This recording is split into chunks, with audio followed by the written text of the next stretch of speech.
I have decided to review 5 books, each one in a minute. It's a little bit different, extremely challenging for me, probably more exciting for you. You won't have to listen to me talk for a long time. I love you like la la la la la la la la. The Midnight Library by Haig. This is speculative fiction. Our main character is Noir. She's a granola eating mother and wife, happily married, an Olympic gold medalist swimmer, global worldwide rock star. She in reality is actually none of these things. She's a very sad girl. Her cat dies. She gets fired from her job. She decides to go home and kill herself. But instead of dying, she ends up in a place called the Midnight Library. In the library, she can choose a book, and in that book is a different path her life could have taken. You know, when you think about all of those things you wish you would have done. So she gets to go to that life, and if she likes that life, she can stay there and never come back. I think this is a great book for somebody who's intrigued by like philosophical ideas, but maybe isn't ready for something like really beefy. It gives you just a fresh perspective on how to find the beautiful parts in just the life that you're already in instead of wishing that you were someone else. I really liked this book, and I want to give it a 4-star out of 5. I love. Yes.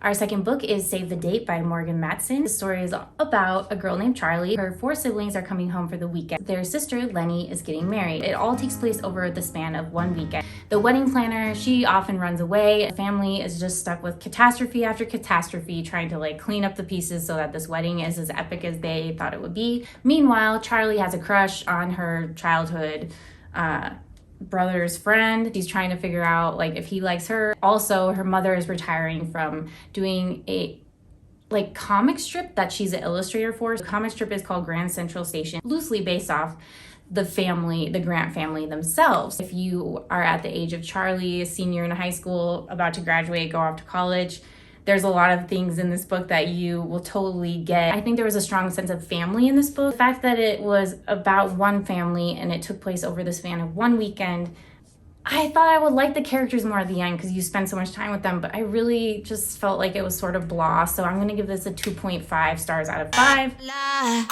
The third book, I definitely have to say, was a pick-me book. I definitely love this book. I just slurred my words. The book is Ariadne by Jennifer Saint. It is a mythology story, but it's flipped. It's told in a really cool retelling and different perspective type of way. Ariadne is the daughter of King Minos, who is a greedy, creepy old man. To punish his greed, the gods decide to take that punishment out on his wife because that's what they did. Females in mythology are always taking the brunt of the hate of men. She gets driven to madness, not by her own will, but by the gods. She decides to copulate with a bull. I know that sounds weird. She gives birth to a giant minotaur. He's a scary, scary minotaur, too big and too hungry. He is kept captive down below the castle in a maze that he can't escape from, nor can any human. The handsome Theseus comes as a prisoner to Crete, and of course King Minos wants to feed him to his creepy son, along with a lot of other children that have been taken prisoner as well. He sends him down below. Little does he know that Ariadne has fallen into like or lust or love. She decides that the people need to be saved. This one's hard to say, you guys. I'm sorry, I have to go over. She helps him to escape. In the process, she finds him to be very noble and heroic. Without giving too much away, she ends up on an island, kind of alone, but she's actually not alone. The god or the demigod Dionysus shows up. And there's a lot of other things that happen which would take way too long to tell you. What Jennifer Saint is trying to do is take the women in mythology stories that are either ignored or cast as evil characters and give them a story because they were never given stories, and just flip the perspective, and I love that. I highly recommend it. It's upside down. I'm going to give this a 4 out of 5 stars.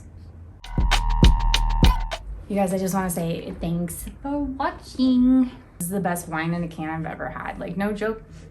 It is like a little weird to drink wine out of aluminum, or should I say tin? No, aluminum. This one is really damn good. And I love the label. It's so stinking cute. Like, pick me. Really gets your attention. I also love it that it's from Oregon. Hello, representing the West Side. It says, please pick me. Pick me up and take me with you. Let's share a meal or perhaps just spend some time alone together. Pick me, I promise you won't regret it. That's so cute. It actually tastes a lot better than a lot of Pinot Noirs that I've had. Oregon is really known for their Pinot Noir. They just like regurgitate Pinot Noirs. That sounds gross. It just gets like overly mass produced and it loses quality. Don't get me wrong, there's a ton of amazing Pinot Noirs from Oregon. But there's a lot of really bad ones too. If I'm telling you that this Pick Me Pinot Noir in a can is good, you should believe me because I'm not lying. So pick me. Alrighty everyone, let's do our fourth book.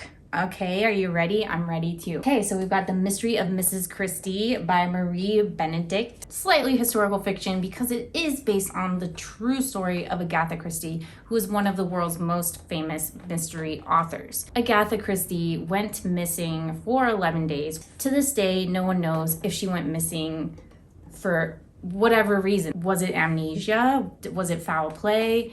Was her husband involved? Did she do it herself on purpose to write a great story? Who knows? I was hoping that her idea of what happened over that 11 days would be like as titillating and exciting as an Agatha Christie mystery, and it wasn't. It's a big bite to chew as an author to take on this story. You can't blame Marie Benedict. Like no one can live up to it. Agatha Christie is the world's most famous fiction writer. 2 billion books sold. It's still worth a read. I'm gonna give it 3 stars out of 5. Our last book is The Second Home by Christina Clancy. It's the story about Anne and Poppy. They're 2 sisters, they're teenagers. For years and years, during the summertime, gone to their family's beach house, and they've had a great, innocent, jolly time. Teenage hormones kick in. Anne makes a very devastating decision that basically ruins everything for many years to come. When their parents pass away, Anne and Poppy have to decide what to do with their cherished family beach house. Will they sell it? Will they keep it? The writing is actually really good.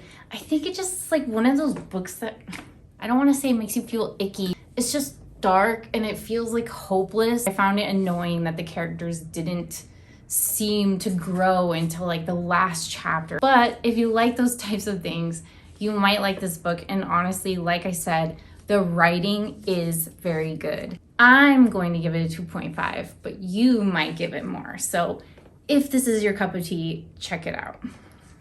All right. And that wraps up our 5 books in not so much 5 minutes. Thank you for cutting me some understanding slack. I really hope you enjoyed it, and I hope you find a book in here that you want to read. I think we have a couple good ones. I really do. I also hope that you pick this Pick Me wine someday if you see it somewhere, because it's genuinely a very good Pinot Noir. Please subscribe and like and do all the things. And have a lovely night, day, whatever. You're the best. See you in the next episode of Well Read.